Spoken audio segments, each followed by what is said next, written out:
Baik, selamat pagi teman-teman. Perkenalkan nama saya Iqbal dan selamat datang di online kelas Heavy Equipment part 1.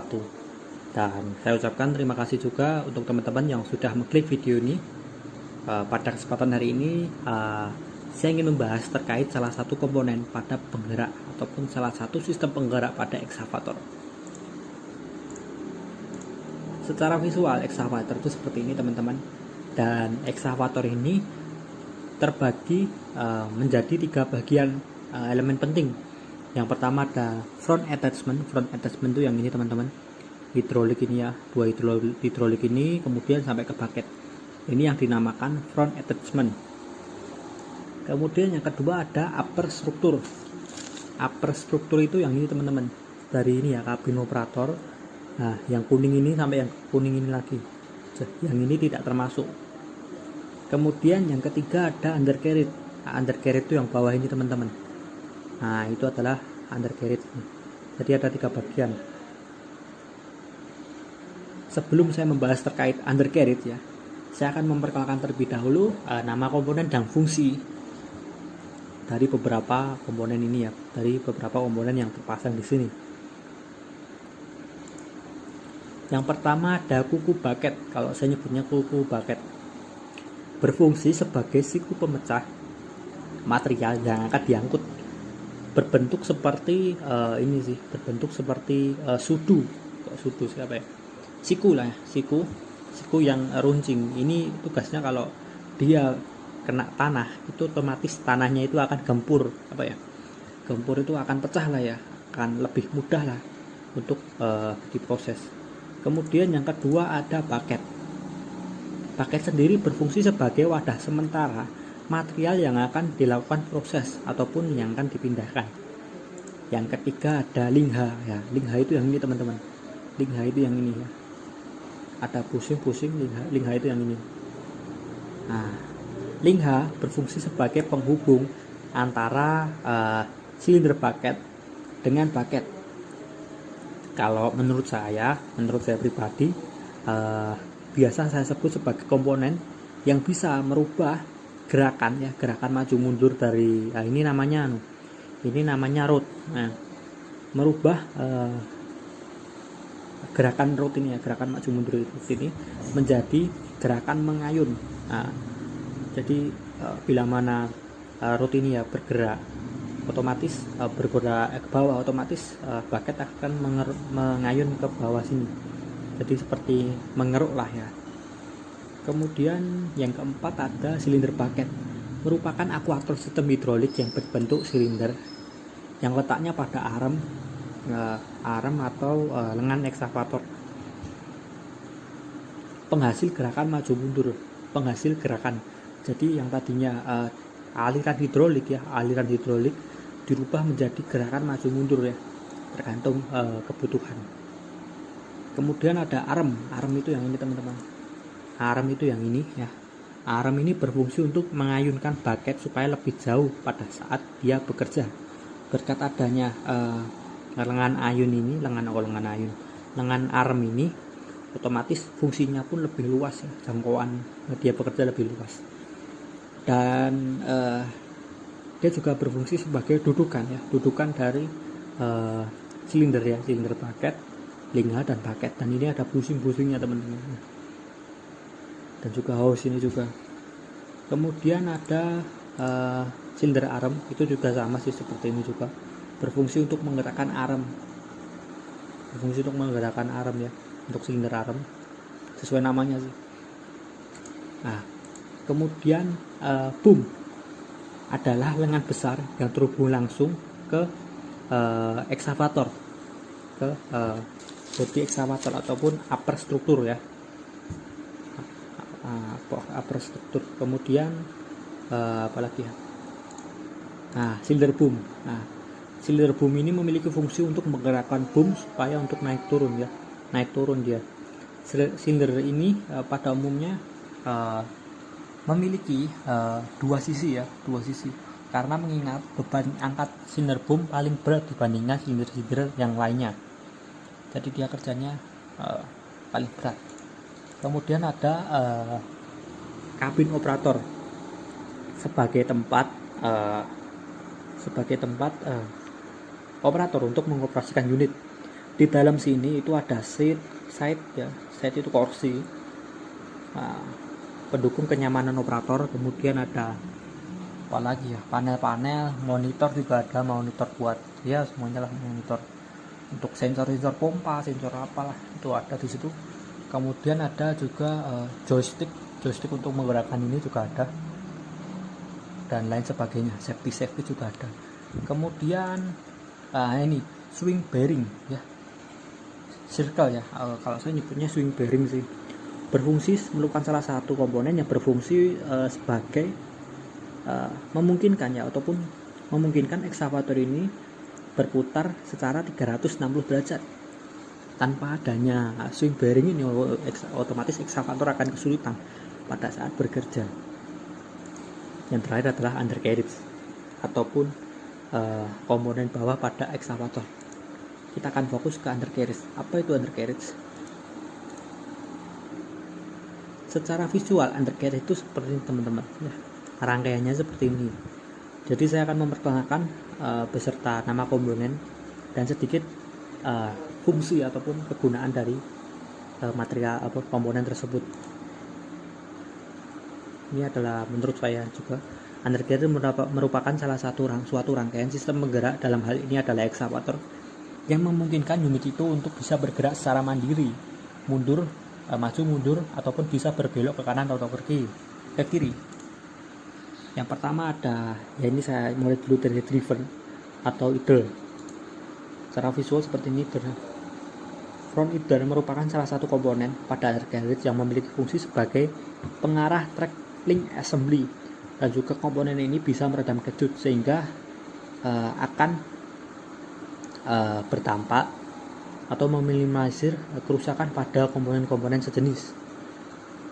Kemudian ada apa lagi ya, banyak sih. Kemudian ada carrier roller. Carrier roller itu yang ini teman-teman, yang dua ini sesuai namanya ya, carrier. Carrier itu yang ini teman-teman, roller itu yang ini, yang bulat ini. Carrier roller memiliki fungsi untuk menahan treksu assembly agar tidak melentur ke bawah pada saat bekerja, ataupun memiliki fungsi lain yaitu sebagai landasan supaya gulungan trek tidak keluar dari jalur. Kemudian ada treksu. Treksu ini teman-teman ya, ada treksu. Ini ada banyak. Treksu merupakan komponen undercarriage yang berfungsi untuk menyalurkan beban keseluruhan unit ke tanah.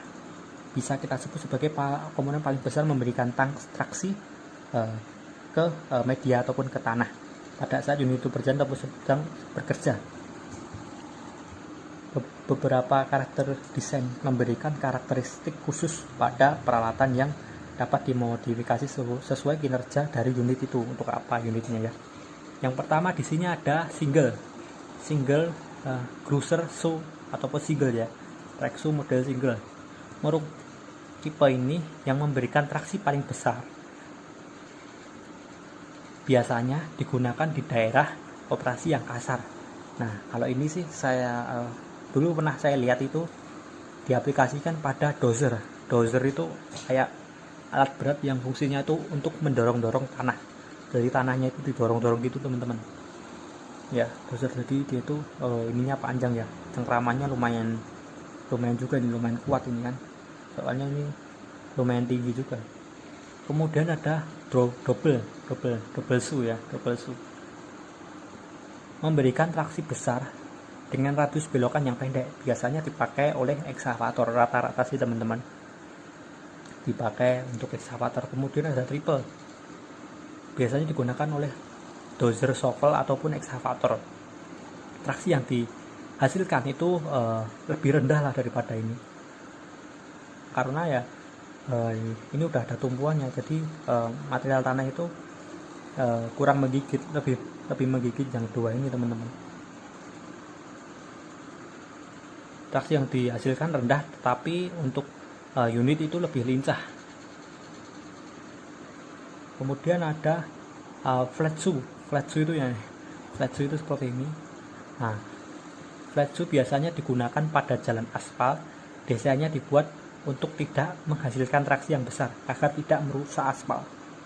Kalau ini di jalan aspal teman-teman, kalau teman-teman lihat perbaikan jalan di jalanan itu kan ada truk yang bertugas untuk meratakan ataupun menyebar kayak dari truk kemudian didamping ke alat beratnya itu, terus kemudian disebar.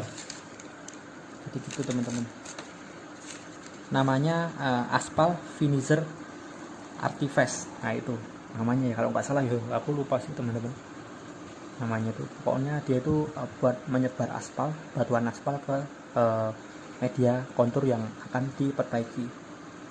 Kemudian ada track frame. Nah, secara visual track frame itu seperti ini. Nah, track frame merupakan komponen tulang punggung dari undercarriage. Jadi dudukan undercarriage itu semuanya di sini teman-teman. Bisa kita sebut gabungan baja yang dibentuk menyerupai konstruksi bob yang saling menyilang dan dirakit dengan plat baja yang bilas. Jadi begitu teman-teman ya, dudukan. Kemudian ada final drive. Nah, final drive secara visual itu seperti ini.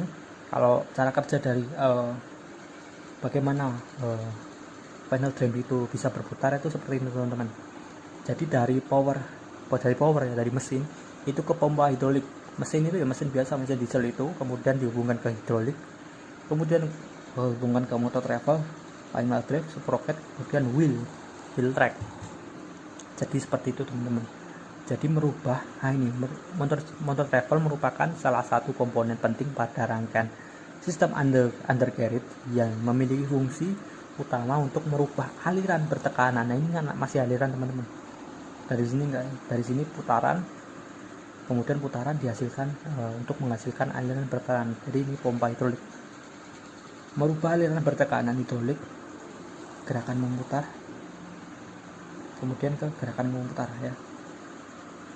Gerakan memutar itu yang akan digunakan untuk menggulung rangkaian wheel, menjadi ekskavator bisa bergerak secara mandiri. Kira-kiranya seperti itu. Mungkin kalau di next time kita akan membongkar ataupun melihat cara kerja dari motor travel, mungkin di next video sih. Jadi seperti itu teman-teman.